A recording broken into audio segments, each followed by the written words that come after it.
We're talking about the new heroin epidemic, and I want to explain how this opiate affects your body and affects your mind by going through this animation. Because what does it do? Well, heroin comes from the opium plant. Seems benign, right? Well, it's not when you look at what it does to your body. Whether you smoke it, snort it, or inject it, it can have these powerful effects. Now, injecting it tends to be the greatest high because it goes immediately from your veins into your brain where something happens. That heroin latches onto opiate receptors. What happens after that? A massive surge of dopamine occurs.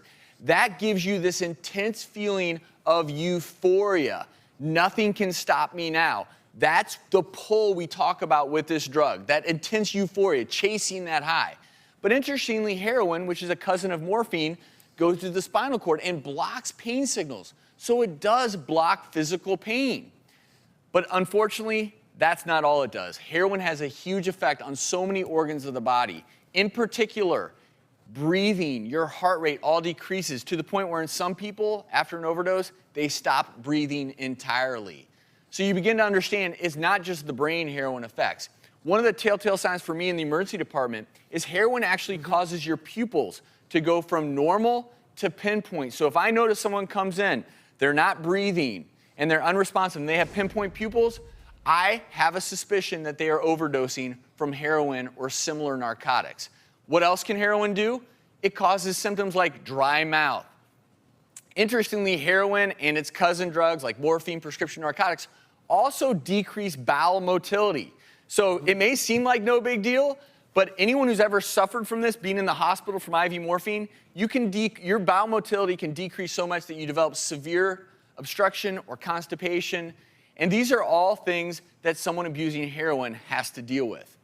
But by and large, the number one problem with heroin and other drugs like it is that mental addiction. The effect it has on your brain can become one that overpowers every other thing and every other want in your life. You can also, by using a dirty needle, inject potentially infectious agents that can cause severe, if not life-threatening infections of the heart, amongst other things. And no one knows these effects more than someone who's used them. No one knows it more than a recovering addict like Mackenzie Phillips, because Mackenzie, that pull of heroin has caused you in the past to relapse. Absolutely. I mean, if I don't maintain my recovery on a daily basis, slam bang, back you go, baby. Now it is not a joke. People and families who are dealing with this type of thing at home, can you foresee a life, or for the average heroin addict, can they ever be clean without going through a rehab program? Oh, absolutely. People get clean without going through rehab. I certainly don't recommend withdrawing from heroin or anything like that without, a proper detox. I mean, the thing is, people can die from alcohol detox because of seizures and that type of stuff.